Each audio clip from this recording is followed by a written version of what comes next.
Star 9 news కి స్వాగతం. బులెటిన్ల ముందుగా హెడ్లైన్స్. విఆర్ హై స్కూల్లో అడ్మిషన్లను ప్రారంభించిన మంత్రి నారాయణ.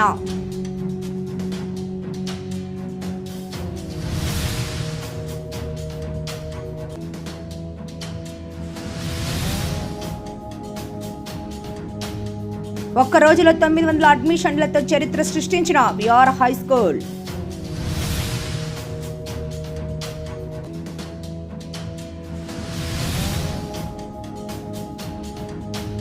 నెల్లూరు రూరల్లో మిన్నంటిన మంత్రి నారాయణ పుట్టినరోజు సంబరాలు.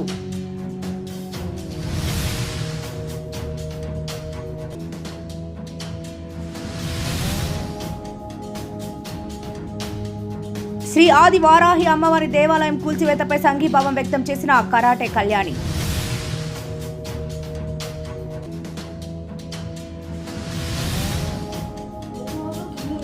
వెంగబాంబ బ్రహ్మోత్సవాలకు సర్వం సిద్ధం.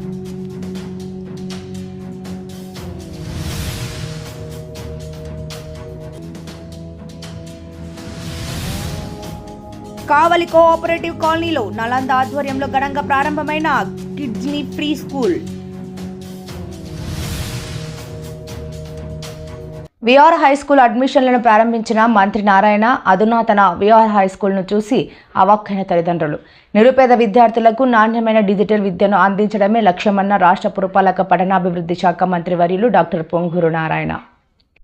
నెల్లూరు విఆర్ హై స్కూల్లో పండుగ వాతావరణం నెలకొంది. ఎన్నడూ లేని విధంగా తల్లిదండ్రుల కళ్లలో అవధుల్లేని ఆనందం కనిపించింది. ఇందుకు కారణం రాష్ట్ర పురపాలక పట్టణాభివృద్ధి శాఖ మంత్రివర్యులు డాక్టర్ పొంగూరు నారాయణ గారు మహాసంకల్పంతో నిరుపేద విద్యార్థులకు అధునాతన సాంకేతికతతో డిజిటల్ విద్యను అందించేలా రూపుదిద్దిన విఆర్ హై స్కూల్లో అడ్మిషన్ల ప్రారంభం మొదలు కావడమే. విఆర్ హై స్కూల్లో మంత్రి నారాయణ అడ్మిషన్ల ప్రక్రియను లాంఛనంగా ప్రారంభించారు. దీంతో అడ్మిషన్లు పొందిన అడ్మిషన్ల కోసం వచ్చిన తల్లిదండ్రులు విద్యార్థులతో విఆర్ హై స్కూల్ కిటకిటలాడింది. తమ బిడ్డల కోసం అత్యాధునిక సౌకర్యాలతో మంత్రి నారాయణ అద్భుతంగా నిర్మించిన విఆర్ కళాశాలను చూసి ఇది కళా నిజమా అని తల్లిదండ్రులు అవాక్కయ్యారు. ఈ క్రమంలో మంత్రి నారాయణ ఆయన సతీమణి రమాదేవి విఆర్ పాఠశాల విద్యార్థులు తల్లిదండ్రులతో కలిసి మాట్లాడారు. మంత్రి నారాయణకి జీవితాంతం రుణపడి ఉంటామని, తమ బిడ్డల భవిష్యత్తు గురించి ఆలోచన చేస్తున్న నారాయణ గారు 10 కాలాల పాటు చల్లగా ఉండాలని భావోద్వేగంతో మంత్రి నారాయణ దంపతులకు వారు దీవెనలు అందించారు. ఈ సందర్భంగా మంత్రివర్యులు డాక్టర్ పొంగూరు నారాయణ మాట్లాడారు. స్టాండర్డ్లో తీర్చిదిద్దుతున్నారు. దానికి దాదాపు 80% వర్క్ అయిపోయింది. ఇంకా మరొక 20% వర్క్ ఉంది. దానికి మరొక వారం పడుతుందన్నారు. అందుకని ఇది రీఓపెనింగ్ 23 పెట్టుకున్నాం. అయితే 12 స్కూల్ స్టార్ట్ అయినాయి కాబట్టి పిల్లల్లో తల్లిదండ్రుల్లో ఒక అయోమయం లేకుండా ఉండడం కోసంగా ఇవాళ అడ్మిషన్ ప్రాసెస్ చేసేమన్నాం. ఎవరైతే పేదలు నిరుపేదలు సొసైటీలో ఉండారో, ముఖ్యంగా పాచి పని చేసుకునే తల్లిదండ్రులు ఉండారు, వాళ్ళ రోజుకి 1000 రూపాయల నుంచి 3000 వస్తుంది. 3 ఇళ్లలో చేస్తే 3000 వస్తుంది. ఒక ఇంట్లో చేస్తే 1000 రూపాయలు వస్తుంది. కొందరు 4 ఇళ్లలో చేస్తున్నారు. ఎందుకంటే ఎలక్షన్ అప్పుడు నేను డోర్ టు డోర్ తిరిగితే ఆ సర్రేపల్లి కాలువ కట్ట, పెన్నా కట్ట, అదేవిధంగా 53వ డివిజను, ఇలాంటి వాటిల్లో వాళ్ళని అడిగే మీరు ఏం చేస్తున్నారంటే ఆ తల్లులు చెప్పింది అదే. కొందరికి తండ్రులు లేరు, కొందరికి తల్లులు లేరు. అలా అనేకమైన నిరుపేదల సొసైటీలో నేను ఎలక్షన్ ముందు చూశాను. అందుకనే అనౌన్స్ చేశాను. ముఖ్యమంత్రి గారు కూడా చెప్పాను, నేను చదివిన స్కూల్ని రెనోవేట్ చేస్తున్నాను.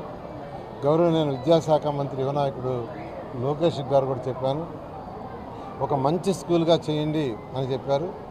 భారతదేశంలో నెంబర్ 1 స్కూల్గా దీన్ని తీర్చిదిద్దాలనే నా ఆశయం. దీనికి కావాల్సిన అకాడమిక్ సపోర్ట్ కూడా, అంటే గవర్నమెంట్ ఉంటుంది, గవర్నమెంట్ తోటే అకాడమిక్ సపోర్ట్ కూడా నారాయణ గ్రూప్ ఇస్తుంది. 2014-19లో ఇదే క్యాంపస్లో పైన ఇంటర్మీడియట్ స్టార్ట్ చేయించాను. ఆ ఇంటర్మీడియట్ టీచ్ చేయడానికి స్టాఫ్ కూడా నారాయణ గ్రూప్ నుంచి ఇచ్చారు. నెలకు 6 లక్షల రూపాయలు పే చేశారు. కానీ గత ప్రభుత్వం ఆ హాస్టల్ మూసేసింది. ఒక 300 మందికి 150 మంది నెల్లూరు జిల్లా వాళ్ళకి, 150 మంది బయట జిల్లాలో కూడా ఇచ్చారు అడ్మిషన్. ఒక్క రోజులో 900 అడ్మిషన్లతో చరిత్ర సృష్టించిన విఆర్ హై స్కూల్. ఆధునీకరించిన విఆర్ హై స్కూల్ను మంత్రి నారాయణతో కలిసి పరిశీలించిన సర్వేపల్లి ఎమ్మెల్యే మాజీ మంత్రి సోమిరెడ్డి చంద్రశేఖర్ రెడ్డి. మంత్రి నారాయణకు పుట్టినరోజు శుభాకాంక్షలు తెలిపిన మాజీ మంత్రి సోమిరెడ్డి. గత పాలకుల అరాచకంతో మూసివేసిన స్కూల్ను ఓపెన్ చేసి సర్వాంగ సుందరంగా తీర్చిదిద్ది ఒకే రోజులో 900 మందికి అడ్మిషన్లు ఇవ్వడం సరికొత్త రికార్డని రాష్ట్ర పురపాలక పట్టణాభివృద్ధి శాఖ మంత్రివర్యులు డాక్టర్ పొంగూరు నారాయణ పనితీరు పట్ల సర్వేపల్లి ఎమ్మెల్యే సోమిరెడ్డి చంద్రమోహన్ రెడ్డి కొనియాడారు. నెల్లూరు విఆర్ హైస్కూల్లో మంత్రి నారాయణను మాజీ మంత్రి సర్వేపల్లి ఎమ్మెల్యే సోమిరెడ్డి చంద్రమోహన్ రెడ్డి కలిసి పుట్టినరోజు శుభాకాంక్షలు తెలిపారు. మంత్రితో కలిసి విఆర్ హైస్కూల్లో చేపట్టిన ఆధునీకరణ పనులను సోమిరెడ్డి పరిశీలించారు. తరగతి గదుల్లో furniture, digital equipment, play ground చూసి సోమిరెడ్డి ఆశ్చర్యం వ్యక్తం చేశారు. ఈ సందర్భంగా సర్వేపల్లి ఎమ్మెల్యే సోమిరెడ్డి చంద్రమోహన్ రెడ్డి మాట్లాడారు. ఇప్పుడే తెలిసింది నాకు 900 చిల్లర మంది అడ్మిషన్స్ ఈరోజే క్లోజ్ చేస్తున్నారని. బ్యూటిఫుల్గా తయారు చేశారు. ఒక చరిత్ర విఆర్ కళాశాల అంటే, వెంకటగిరి రాజావారి కళాశాల అంటే నెల్లూరు జిల్లాలో గుర్తుకొచ్చేది ఇది. అటువంటిది మూతపడిపోయిన దాన్ని తెరిపించడం పెద్ద గొప్ప కాదు, ఒక బ్యూటిఫుల్ క్రియేషన్. ఈరోజు నిజంగా మేము ఎవ్వరూ ఊహించలే. దీనికి మాత్రం జిల్లా ప్రజలు రుణపడి ఉండాలి. నెల్లూరు జిల్లాలో తెలిసిన బ్రాండ్లు ఏంటంటే విఆర్ కాలేజ్ ఒకటి. అటువంటి స్కూల్ని ఇంత రీస్ట్రక్చరింగ్ చేసి మొత్తం బ్యూటిఫుల్గా తయారు చేయటం జిల్లా వాళ్ళందరూ నారాయణ గారికి రుణపడి ఉంటాం. నారాయణ గారి పిల్లలు, ఆ పాపోళ్ళు ఇద్దరు కూడా చాలా ప్రత్యేకంగా కాన్సన్ట్రేట్ చేసి మంత్లీ ట్వైస్ వాళ్ళు వచ్చి కూర్చొని బ్యూటిఫుల్గా చేశారు. వాళ్ళకి కూడా నేను థ్యాంక్స్ తెలియజేస్తాను. నెల్లూరు రూరల్లో మిన్నంటిన మంత్రి నారాయణ పుట్టినరోజు సంబరాలు. మంత్రి నారాయణ చేత కేక్ కట్ చేయించి పుట్టినరోజు శుభాకాంక్షలు తెలిపిన రూరల్ ఎమ్మెల్యే కోటంరెడ్డి బ్రదర్స్. మంత్రి నారాయణ పుట్టినరోజు సందర్భంగా ఓ పేద విద్యార్థిని దత్తత తీసుకున్న రూరల్ ఎమ్మెల్యే శ్రీధర్ రెడ్డి జోరు వానను సైతం లెక్క చేయకుండా అధిక సంఖ్యలో విచ్చేసి మంత్రి నారాయణకు పుట్టినరోజు శుభాకాంక్షలు తెలిపిన రూరల్ టీడీపీ శ్రేణులు. నెల్లూరు రూరల్ నియోజకవర్గ కార్యాలయంలో రాష్ట్ర పురపాలక పట్టణాభివృద్ధి శాఖ మంత్రివర్యులు డాక్టర్ పొంగూరు నారాయణ పుట్టినరోజు వేడుకల్లో రూరల్ ఎమ్మెల్యే కోటంరెడ్డి శ్రీధర్ రెడ్డి ఆధ్వర్యంలో అత్యంత ఘనంగా నిర్వహించారు. వేడుకల్లో పాల్గొనేందుకు వచ్చిన ప్రజానేత మంత్రి నారాయణకు ఎమ్మెల్యే కోటంరెడ్డి శ్రీధర్ రెడ్డి ముందుగా దిష్టి తీయించారు. అనంతరం భారీ స్థాయిలో బాణసంచాలతో మంత్రికి రూరల్ టీడీపీ నేతలు ఘనంగా స్వాగతం పలికారు. ఈ సందర్భంగా మంత్రి నారాయణ చేతుల మీదుగా rural MLA Kotamreddy Sridhar Reddy brothers cake cut చేయించి పుట్టినరోజు శుభాకాంక్షలు తెలియజేశారు. జోరు వాన్లో సైతం మంత్రి నారాయణపై అభిమానంతో రూరల్ టీడీపీ నేతలు అత్యధిక సంఖ్యలో పాల్గొని పుట్టినరోజు శుభాకాంక్షలు తెలిపారు. ఈ సందర్భంగా రాష్ట్ర పురపాలక పట్టణాభివృద్ధి శాఖ మంత్రివర్యులు డాక్టర్ పొంగూరు నారాయణ మాట్లాడారు.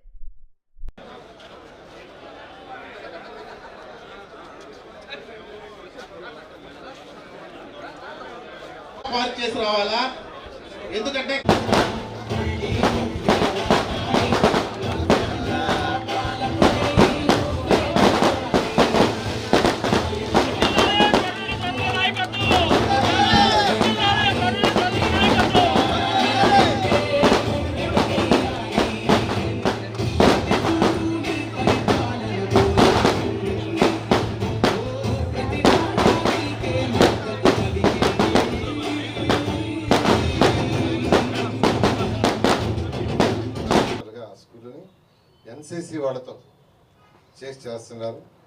దాంతో యాక్చువల్గా ఇంకా కొంతమంది యాక్చువల్గా దాతలు కూడా మిగతా స్కూల్స్కి వచ్చారు. నెల్లూరులో ఉన్న కార్పొరేషన్లో ఉన్న, నాకు నెల్లూరు సిటీ అని కాదు, నెల్లూరు కార్పొరేషన్లో 54 డివిజన్లు ఉన్న అన్ని 1 by 1 చేసుకుంటూ వస్తాం. అదే చెప్పాను ఎమ్మెల్యే గారికి, 1 by 1 ఖచ్చితంగా 54 డివిజన్లు 2014-19 ఎలా అయితే చేశానో అదేవిధంగా చేస్తానని మీ అందరికీ సందర్భంగా తెలియజేస్తున్నాను. వారాషాయి దర్గా కూడా ఇవాళ యాక్చువల్గా అంటే అది డిలే అయిపోతుంటే 150 లక్షల ఫండ్స్ ఉన్నాయి. దాని ద్వారా చేసేదిగా నిన్నే ఆర్డర్ చేసాము. ఇవాళ మార్నింగే కలెక్టర్ ఆఫీస్లో అటు వీసీ గారికి, నుడా చైర్మన్తోనూ ఎమ్మెల్యే గారితో మాట్లాడాము. ఇమీడియట్గా షార్ట్ టెండర్ పిలిచి వర్క్ కూడా చేయమని ఇవాళ మార్నింగ్ యాక్చువల్గా డిస్కస్ చేసాం. ఈ విధంగా నెల్లూరు సిటీ అని కాదు 54 డివిజన్లు నాకు సమానం అన్నిటికీ చేస్తానని ఈ సందర్భంగా తెలియజేస్తూ, నాకు ఇంత భారీ ఎత్తున యాక్చువల్గా ఈ యొక్క జన్మదిన వేడుకలు చేసిన ప్రతి ఒక్కరికి ప్రత్యేకంగా ధన్యవాదాలు తెలియజేస్తూ, ప్రత్యేకంగా ఎమ్మెల్యే గారికి ప్రత్యేకమైన ధన్యవాదాలు తెలియజేస్తాను. Thank you. జిల్లాలో కూడా అనేక ప్రాంతాల్లో జన్మదిన వేడుకలు జరుగుతూ ఉన్నాయి. తెలుగుదేశం పార్టీ నాయకులు, కార్యకర్తలు, అదేవిధంగా నారాయణ గారి అభిమానులు పెద్ద ఎత్తున అనేక సేవా కార్యక్రమాలు కూడా శ్రీకారం చుట్టడం జరిగింది. ముఖ్యంగా ఈరోజు నెల్లూరు రూరల్ ఎమ్మెల్యే కార్యాలయంలో రూరల్ తెలుగుదేశం పార్టీ కుటుంబ సభ్యుల సంవత్సరంలో నారాయణ గారిని జన్మదిన వేడుకలు చేయాల్సిన బాధ్యత నా మీద ఉంది. ఎందుకని చెప్తున్నానంటే ఇటీవల కాలంలో అంటే తెలుగుదేశం పార్టీ కూటమి అధికారంలోకి వచ్చిన తర్వాత నెల్లూరు రూరల్ నియోజకవర్గంతో పెద్ద ఎత్తున అభివృద్ధి పనులు జరుగుతున్నాయంటే ముఖ్యమంత్రి చంద్రబాబు నాయుడు గారి ఆశీస్సులు, రాష్ట్ర మున్సిపల్ శాఖ మంత్రి పొంగూరు నారాయణ గారి పూర్తి సహాయ సహకారాలని చెప్పని ఈ సందర్భంగా మనం తెలుసుకున్నాం. తిరుపతి రూరల్ మండలం తిరుచానూరులో వెలసినటువంటి శ్రీ ఆది వారాహి అమ్మవారి దేవాలయం కూల్చివేతపై సంఘీభావం తెలిపిన హిందూ సంఘాల నేతలు. కరాటే కళ్యాణి, సినీ నటి శ్రీ ఆదిభట్ల, శ్రీ కళాపీఠం వ్యవస్థాపక అధ్యక్షురాలు తాడోజు శ్రీనివాసాచారి, రాష్ట్రీయ శివాజీ సేన వ్యవస్థాపక అధ్యక్షులు ప్రసాద్ ధర్మ ధ్వజం వ్యవస్థాపక అధ్యక్షులు పగడాల వేణుగోపాల్, రాష్ట్రీయ శివాజీ సేన రాష్ట్ర కార్యదర్శి మరియు విశాఖపట్నం పీఠాధిపతి భారతి పాల్గొన్నారు. చానూరులో ఆలయం, అమ్మవారి ఆలయం పక్కనే ఎదురుగా 50 మీటర్లలోనే ముస్లిమ్స్ అందరూ కూర్చొని పకోడీలు వేస్తున్నా కూడా ఎవరు చూస్తూ పట్టించుకోరు. ఈ చుట్టుపక్కల చికెన్ ముక్కలు తెచ్చి అక్కడ తింటూ ఉంటారు. అది సిగ్గులేని హిందువులు ఆ ముస్లిం జంట అమ్ముతూ ఉంటే 50 మీటర్ల దూరంలో చికెన్ పకోడీ అమ్ముతారు. లాస్ట్ టైం వచ్చి ఫైట్ చేసాం, ఇప్పుడు మళ్ళీ వస్తుండగా చూసాం అదే జంట ఉన్నారు. ఇంకా అంటే ఇక్కడ ఏం చేస్తున్నారు అధికారులు? ఇక్కడ ఇంత పెద్ద పరిస్థితి ఇక్కడ ఏర్పడి ఇదంతా తీసి పడేస్తే ఏం జరుగుతుంది? తిరుచానూరులో పద్మావతి అమ్మవారిని కొలవాలా? ప్రతి ఒక్కరు హిందువులు బాధపడాలా? ఇక్కడ వారాహి మాతకి ఇంత ఘోరం అపచారం జరుగుతుంటే మీరందరూ ఏం చేస్తున్నారు? అధికారులకు కొంచెం కూడా పట్టదా? ఇప్పటికే చెప్తున్నామండి, ఇక్కడికి చాలా హిందూ సంస్థలన్నీ వస్తున్నాయి వెళ్తున్నాయి. కానీ మేము ఈరోజు వచ్చింది హైదరాబాద్ నుంచి వచ్చాము. అమ్మవారే పిలిపించుకుందేమో అనుకోకుండా మాకు ఇలా కల్పించింది. నేను వారాహి అమ్మవారి భక్తురాలి. నేను స్వామి చెప్పారు, విన్నాము. ఈరోజు మా ధర్మధ్వజం ప్రసాద్ గారు, శివాజీ సేన మన చారి గారు, నేను శ్రీ ఆదిభట్ల శ్రీకళాపీఠం తరఫున పెద్ద ఫైట్లే చేస్తుంటాను. నేను మీ అందరికీ తెలుసు, ఖచ్చితంగా దీనికోసం ఉద్యమిస్తామండి. అమ్మవారి పునర్నిర్మాణం జరగాలి. 5 సంవత్సరాల 2 సంవత్సరాల 3 సంవత్సరాలు కాదు, 9 రోజులు పూజ చేసినా మా అమ్మ భక్తి మాకు భక్తి ఎక్కువే. మా అమ్మవారు మాకు శక్తి తెలుసు. మాకు ఆవిడ ఒక్కరోజు పూజ చేసుకున్న ప్రతిష్ఠ చేసామంటే ఆవిడ ఇక్కడ వసిస్తూ ఉంటుంది. మనం లేకపోయినా ఆవిడ ఇక్కడ తిరుగుతూ ఉంటుంది. ఎంత బాధపడుతూ ఉంటుంది అమ్మ. ఈరోజు 4 నవరాత్రులు జరుగుతాయని చెప్తున్నారు స్వామి. పవన్ కళ్యాణ్ గారికి ఎగ్జాంపుల్ మీరు తీసుకుంటే, పవన్ కళ్యాణ్ గారి వాహనం పేరేంటండి? వారాహి అని పెట్టుకున్నారు. ఆయన వారాహి భక్తుడైన. అయ్యా పవన్ కళ్యాణ్ గారు, మీరు వారాహి భక్తులుగా ఉన్నారు. ఈరోజు ఆంధ్రప్రదేశ్లో జరుగుతున్న ఈ ఘోరాన్ని మీ కళ్ళకు కనిపించలేదా? ఇన్ని వీడియోలు మీకు కనిపించలేదా? మీకు డైరెక్ట్గా అప్పీల్ చేస్తున్నా నేను. పవన్ కళ్యాణ్ గారు వారాహిని అని పెట్టుకున్న తర్వాత మీరు గెలిచారని జనాలు చెప్పుకుంటున్నారు. అమ్మవారి భక్తులుగా మారిన తర్వాత మీరు గుప్త నవరాత్రులు చేసిన తర్వాత మీకు పదవి వచ్చింది అంటున్నారు. అన్ని విధాలుగా మీరు భక్తులు, మేము నమ్ముతాము. మీ శక్తి మాకు తెలుసు. దయచేసి ఈ వారాహి అమ్మవారి విగ్రహాన్ని మీరు మళ్ళీ పునఃప్రతిష్ఠ చేసి అద్భుతమైన ఆలయంగా 9 రోజులు ఇక్కడ నవరాత్రులు చేసుకునే విధంగా, ఇక్కడ ఎన్నిసార్లు నవరాత్రులు ఉన్నాయో గుప్త నవరాత్రుల దగ్గర నుంచి మనకి 4 నవరాత్రులు కూడా ఖచ్చితంగా జరిపించేటట్టుగా ఇక్కడ జరగాలని మీరు కూడా వచ్చి ఇక్కడ సందర్శించాలని కోరుకుంటున్నాను. గుడి పగిలగొట్టిన వారిని మాత్రం ఖచ్చితంగా మీరు శిక్షిస్తారని కోరుకుంటూ, మీ వల్లే అవుతుంది అని నేను అనుకుంటున్నాను. దయచేసి జిల్లా దత్తలూరు మండలం నర్రవాడలో వెలిసి ఉన్న శ్రీ వెంగమాంబ పేరంటాలు బ్రహ్మోత్సవాలకు అన్ని ఏర్పాట్లు పూర్తి చేశామని ఆలయ సిఓ ఉషా పేర్కొన్నారు. ఈ నెల 15వ తారీఖు నుంచి 19వ తేదీ వరకు జరగనున్న అమ్మవారి ఉత్సవాల్లో పాల్గొని అమ్మవారి ఆశీస్సులు పొందాలని కోరారు. భక్తుల తాకిడి దృష్టిలో ఉంచుకొని వారికి ఎలాంటి ఆటంకాలు కలగకుండా భక్తుల సౌకర్యార్థంగా ఏర్పాట్లు చేశామన్నారు. 15వ తారీఖు నిలుపు పసుపు దంచు కార్యక్రమం, 16, 17 తేదీలలో సోమవారం, మంగళవారం రథోత్సవం, 18వ తేదీ బుధవారం పసుపు కుంకుమ ఉత్సవములు, కళ్యాణోత్సవం, ప్రధాన రథోత్సవం, 19వ తేదీ గురువారం పొంగళ్లు, రాష్ట్ర స్థాయి ఎడ్ల ప్రదర్శన కార్యక్రమాలు ఉంటాయని భక్తులు అధిక సంఖ్యలో పాల్గొని జరుగుతున్న ఉత్సవాలను జయప్రదం చేయాలని కోరారు. భక్తులందరికీ కూడా మీడియా ద్వారా తెలియజేయడం అనగా, నరవాడలో వెలిసి ఉన్నటువంటి మహిమాన్వితమైన వెంగమాంబ బ్రహ్మోత్సవాలు ప్రారంభం కానున్నాయి. ఈ నెల 15 నుంచి 19 వరకు కూడా అమ్మవారి ఉత్సవాలను ఎటువంటి ఇబ్బందులు లేకుండా భక్తులకు అన్ని సౌకర్యాలు కల్పిస్తూ చేయడానికి ధర్మకర్తలు మరియు అధికారులు కూడా పటిష్టమైన ఏర్పాట్లు చేయడం జరిగింది. ఎమ్మెల్యే గారు కూడా ఆసక్తిగా దాన్ని తిలకిస్తూ ఆయన పూర్తి సహకారాన్ని అందిస్తున్నారు. ఈ క్రమంలో భాగంగా 15వ రోజు నుంచి అమ్మవారి నిలుపు పసుపు దంచు కార్యక్రమం జరుగుతుంది. 2వ రోజు అమ్మవారి రథోత్సవం జరుగుతుంది. అటు పిమ్మట భక్తులందరూ కూడా సంతానం లేని వరపడ్డం ఇట్లాంటి కార్యక్రమాలతో ప్రారంభమయ్యి 17వ తేదీ రథోత్సవం తర్వాత 18న అమ్మవారి కళ్యాణము, పసుపు కుంకుమ ఉత్సవం బ్రహ్మాండంగా జరగబోతున్నాయి. ఆ తర్వాత 19వ తేదీ అందరూ కూడా భక్తులందరూ అమ్మవారికి పొంగళ్ళు పొంగించడం జరుగుతుంది. అటు పిమ్మట ఎడ్ల ప్రదర్శన జరుగుతుంది. ఈ ఉత్సవాలకి అందరూ కూడా నలుమూలల నుంచి రావడం జరుగుతుంది. కాబట్టి అందరూ వచ్చి అమ్మవారిని దర్శించుకొని అమ్మవారి కృపకు పాత్రలవుతారని ఆశిస్తున్నాం. ఈ వేసవిని దృష్టిలో ఉంచుకొని భక్తులకు కావాల్సినటువంటి మంచినీటి సౌకర్యాలు అయితేనేమి, ఇతరత్ర వాటర్ సౌకర్యాలు అయితేనేమి, వాళ్ళకి కావాల్సినటువంటి నీడకి అవసరమైనటువంటి పందిళ్ళు అయితేనేమి అన్నిటి కూడా వేసవి తాపాన్ని మనసులో పెట్టుకొని అన్ని జాగ్రత్తలు తీసుకోవడం జరిగింది. భక్తుల్ని ఆరోగ్యాన్ని దృష్టిలో పెట్టుకొని మెడికల్ క్యాంప్ కూడా ఏర్పాటు చేస్తున్నాం. భద్రతా ఏర్పాట్ల నిమిత్తంలో భాగంగా పోలీసు వారి సహకారం కూడా తీసుకోవడం జరిగింది. ఈ మధ్య అన్ని డిపార్ట్మెంట్లతోటి అన్ని శాఖలతోని ఆర్డీఓ గారు సమీక్ష సమావేశం కూడా నిర్వహించారు. ఆ సమీక్ష సమావేశానికి మన ఎమ్మెల్యే గారు కూడా హాజరవడం గమనార్హం. కాబట్టి అందరూ కూడా బ్రహ్మోత్సవాల్లో పాల్గొని జయప్రదం చేస్తారని ఆశిస్తున్నాం. కావలి కోఆపరేటివ్ కాలనీలో నలంద ఆధ్వర్యంలో ఘనంగా ప్రారంభమైన కిడ్స్రీ ఫ్రీ స్కూల్. ఈ సందర్భంగా స్కూల్ డైరెక్టర్ వాసిం మాట్లాడుతూ దేశవ్యాప్తంగా స్కూల్ బ్రాంచ్లో 2500 ఉన్నాయని, నర్సరీ నుంచి 10వ తరగతి వరకు ఎయిర్ కండిషన్ క్లాసులు జరుగుతాయని, స్కూల్ అడ్మిషన్లు ప్రారంభమైనాయని, మంచి విద్యా బోధన అందించే టీచర్స్ ఉన్నారని తెలిపారు.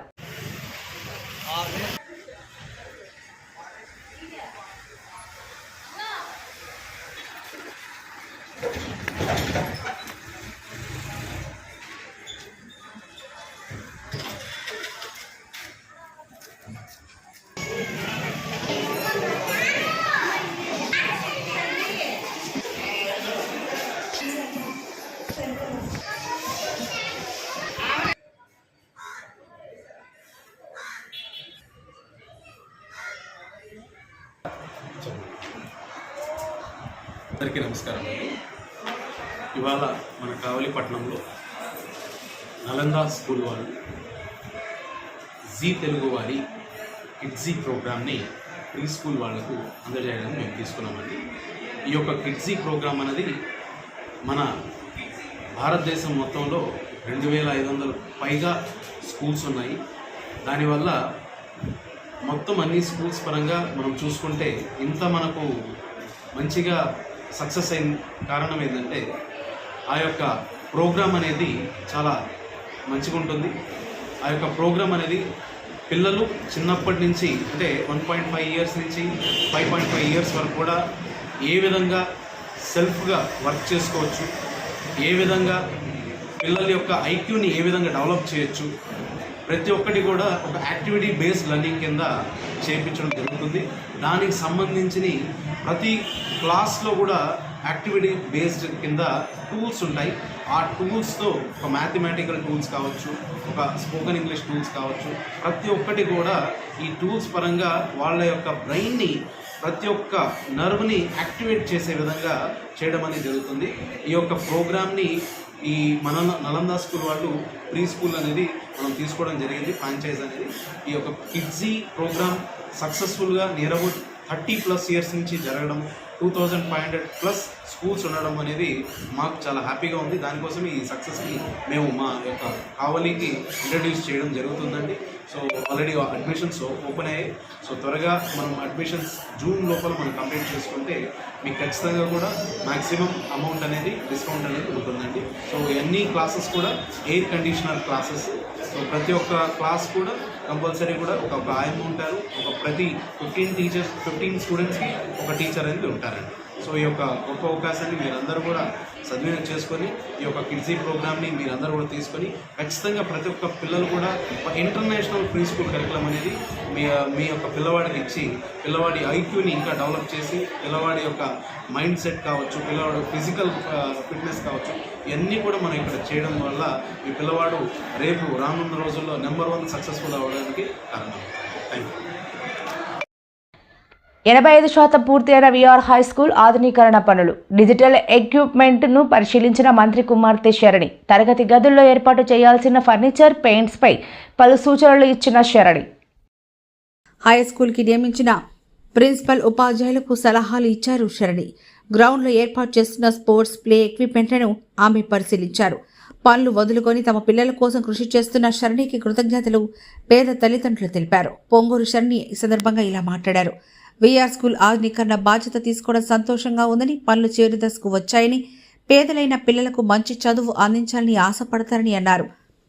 ఆర్థిక పరిస్థితుల వల్ల రాజీ పడుతున్నారని, అటువంటి వారి పిల్లల కోసమే నాన్నగారు వీఆర్సీని ఆధునీకరిస్తున్నారని తెలిపారు. అంతర్జాతీయ విద్యా ప్రమాణాలతో వీఆర్సీ సిద్ధమవుతుందని తెలిపారు. ఇప్పటికీ కొంతమంది పేరెంట్స్ అడ్మిషన్స్ కోసం వస్తున్నారని, ఒక్క రోజులోనే అడ్మిషన్స్ క్లోజ్ అయ్యాయని, రూమ్స్ కెపాసిటీ మేరకు అడ్మిషన్స్ జరిపామని ఆమె చెప్పుకొచ్చారు.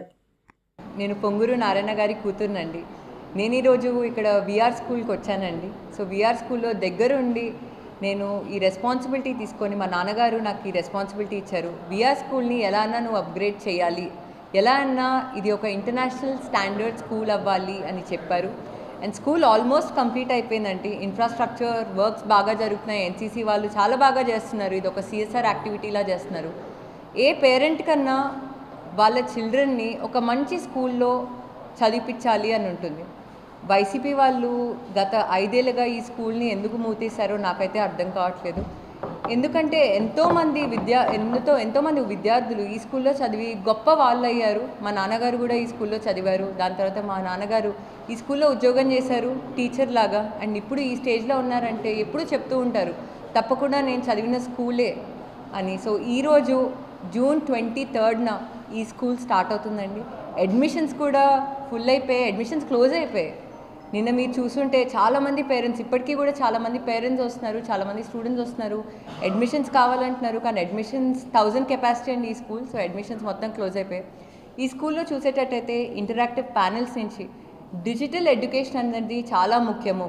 నారాయణ గారు అవ్వచ్చు, లోకేష్ గారు అవ్వచ్చు, చంద్రబాబు నాయుడు గారు అవ్వచ్చు, అందరూ డిజిటల్ ఆంధ్రప్రదేశ్ని చెయ్యాలి అని గొప్ప సంకల్పంతో ఉన్నారు. సో ప్రతి ఒక్క క్లాస్ రూమ్లో డిజిటల్ స్క్రీన్స్ పెట్టాము ఇంటరాక్టివ్ ఎడ్యుకేషన్ కోసం. అదేవిధంగా ఇంటిగ్రేట్ చేస్తాం. సో తప్పకుండా ఈ స్కూల్ సక్సెస్ఫుల్ అవుతుంది. అండ్ జూన్ 23 నుంచి స్కూల్ స్టార్ట్ అవుతుంది. స్టూడెంట్స్ పెంచే ఛాన్స్ లేదు. ఎందుకంటే ఇక్కడ ఎన్నైతే రూమ్స్ ఉన్నాయో ప్రతి ఒక్క రూమ్లో స్టూడెంట్ స్ట్రెంగ్త్ క్యాలిక్యులేట్ చేసాం. సో ప్రతి ఒక్క రూమ్ కెపాసిటీ బట్టి మేము స్టూడెంట్ స్ట్రెంగ్త్ ఎస్టిమేట్ చేస్తే అది 1000కి వచ్చింది. సో అడిషనల్గా మా నాన్నగారు ఈ వీఆర్ కాలేజ్ కూడా ఉంది కదా, దాన్ని కూడా తీసుకొని ఇదే విధంగా వీఆర్ స్కూల్ ఎలా అయితే రెనోవేట్ చేశామో వీఆర్ కాలేజ్ కూడా రెనోవేట్ చేసి దానిలో ఎక్స్ట్రా రూమ్స్ ఇస్తాము అని చెప్పారు.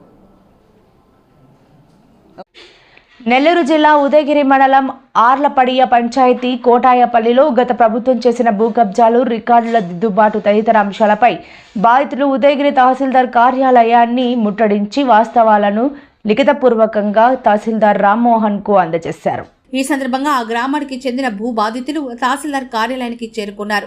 ఎన్నిసార్లు రెవెన్యూ అధికారులకు సమస్యను విన్నవించినప్పటికీ స్పందించకపోవడంతో తప్పని పరిస్థితిలో ర్యాలీగా వచ్చి తమ సమస్యను తహసీల్దార్కు విన్నవించుకున్నారు. అలాగే గత ప్రభుత్వం తమకు ఇచ్చిన పట్టాదార్ పాస్ పుస్తకాల్లో అన్ని నిబంధనలకు విరుద్ధంగా పేర్లు నమోదున్నాయని, మా పూర్వీకుల నమోదులు కూడా ధ్వంసం చేసి ఆక్రమిస్తున్నారని సూచించారు.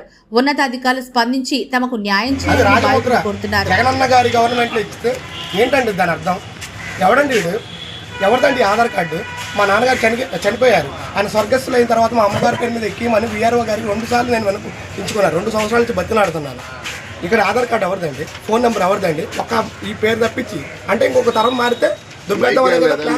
నమస్కారం అండి, నా పేరు పెండ్యాల గాంధీ, కోటాపల్లి గ్రామం, ఆలపాడియ పంచాయతీ, ఉదయగిరి మండలం. ఇక్కడ ఈరోజు నేను 2 విషయాలు ప్రస్తావించడానికి వచ్చాను. 1 మా సమాధులు, 2 మా నాన్నగారి భూమి. అక్రమంగా వైసీపీ అనుచరులకి పట్టా ఎక్కించుకున్నారు. సమాధుల్ని అక్రమంగా ఎక్కించుకుందే కాకుండా మా సమాధుల చుట్టూ కూడా కంచె వేసి మమ్మల్ని అనుమతించకుండా చేస్తున్నారు. స్వల్పంగా ధ్వంసం కూడా చేశారు. అలాగే మా నాన్నగారికి ఉన్న భూమి, ఆ భూమిలో 24 సెంట్ల భాగాన్ని వైసీపీ అనుచరులకు ఎక్కించుకున్నారు. దీని మీద మేము పోరాటం చేస్తున్నాము. ప్రజల్లోకి వెళ్ళి జన సమీకరణను తీసుకున్నాము. మీరు కూడా నిజ నిర్ధారణలు తెలుసుకొని మాకు న్యాయం చేయాలని చెప్పండి. అప్పటి అధికారులైన రెవెన్యూ అధికారులైన ఎంఆర్ఓ గారికి, విఆర్ఓ గారికి, సర్వేయర్ గారికి మేము ఎన్నో మార్లు మొరపెట్టుకున్నాము. గత 2-3 సంవత్సరాలుగా మేము మా భూములు ఎక్కించుకోమని చెప్తున్నాము. కానీ వాళ్ళు దాన్ని కరాకర్తలు చేయకుండా మా మీద ఏదో ధ్వంసం చేయాలన్న ఉద్దేశంతో, మా భూములు మాకు రాకుండా చేయాలన్న ఉద్దేశంతో మా పూర్వీకుల భూములు మాకు దక్కకుండా చేస్తూ, దాంతోపాటు సమాధులు కూడా ఆక్రమించుకుంటూ మా నాన్నగారి మీద ఉన్న భూమిని కూడా స్వల్పంగా కబ్జా చేసి ఈరోజు మాకు ఏమీ లేకుండా చేస్తున్నారు. దీనిపైన ప్రస్తుత అధికారులకు కూడా సుభద్రాదేవి గారికి మేము పాత ఎంఆర్ఓ గారికి వినతి పత్రం ఇచ్చాము. కానీ రీసెంట్గా ఆమె ట్రాన్స్ఫర్ అయ్యారు. ఈరోజు రామ్మోహన్ గారికి మేము అందరితో వచ్చి వినతి పత్రం ఇచ్చి పల్లి గ్రామం ఆలపాడి పంచాయతీ ఉదయగిరి మండలం మరి గత వైసీపీ హయాంలో భూ అక్రమాలపైన ఈ నిరసన కార్యక్రమం చేపట్టాం. విషయం ఏమిటనగా మా పాస్బుక్ల్లోని పేర్లు, ఆధార్ కార్డులు, అలాగే భూమి యొక్క విస్తీర్ణం తగ్గించేసి వైసీపీ అనుచరులైన వాళ్ళకి పట్టాలు చేశారు. అలాగే మా తాతగారు అయినటువంటి సమాధుల్ని మరియు కుంట పారంబోకును, వాగు పారంబోకును, అడవి పారంబోకును, శ్మశాన వాటికి వెళ్ళే దారిని అంతటినీ కలిపి వేరే వాళ్ళకి పట్టాలు పెట్టున్నారు. ఈరోజు అది పూర్తిగా గత గవర్నమెంట్లో కనీసం వెళ్ళేదానికి దారి ఉండగా ఈ గవర్నమెంట్ వచ్చాక ఎన్ని మాటలు వినిపించుకున్నప్పటికీ కూడా మనకి న్యాయం జరగలేదు. ప్రస్తుతం పరిస్థితి ఏంటంటే మొత్తానికి చేయలేక వెళ్లకుండా కుంట వాగునీళ్ళు వెళ్లకుండా మొత్తానికి దానికి ఆనకట్టేసి అన్ని విధాలుగా మమ్మల్ని ఇబ్బంది పెడుతున్నారు. కాబట్టి మేము ఈ విషయాన్ని అధికారులు నోటీసులో పెట్టాలని గత ఎంఆర్ఓ విఆర్ఓ గారికి ఎన్నో అర్జీలు ఇచ్చున్నాం. 2020 నుంచి మేము దీని మీద పోరాటం చేస్తున్నప్పటికీ కూడా మాకు ఎటువంటి న్యాయం జరగలేదు. కాబట్టి ఇప్పుడు గతంలో వెళ్ళిపోయినటువంటి ఎంఆర్ఓ గారికి కూడా మేము అర్జీలు ఇచ్చున్నాం. మళ్ళీ కొత్త ఎంఆర్ఓ గారికి ఇవాళ అర్జీ ఇవ్వడానికి శాంతియుతంగా ఒక నిరసన కార్యక్రమం చేసి ఇది పెద్దల దృష్టిలో పెట్టాలనే ముఖ్య ఉద్దేశంతో ఈ పాత్రికేయుల ద్వారా, ఈ మల్టీమీడియా ద్వారా ఇవన్నీ తెలియపరచాలని ఈ శాంతియుత నిరసన కార్యక్రమం చేపట్టాం. జై. వార్తలు ముగించే ముందు ముఖ్యాంశాలు మరోసారి. విఆర్ హై స్కూల్లో అడ్మిషన్లను ప్రారంభించిన మంత్రి నారాయణ.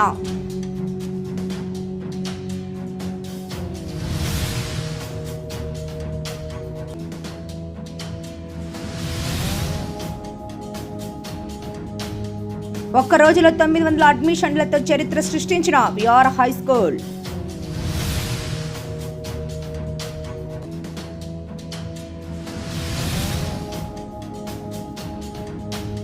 నెల్లూరు రూరల్లో మిన్నంటిన మంత్రి నారాయణ పుట్టినరోజు సంబరాలు.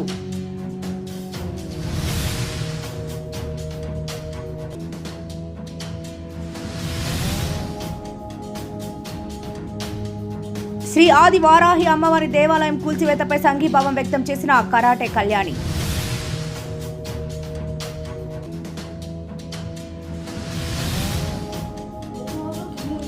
వెంగబాంబ బ్రహ్మోత్సవాలకు సర్వం సిద్ధం.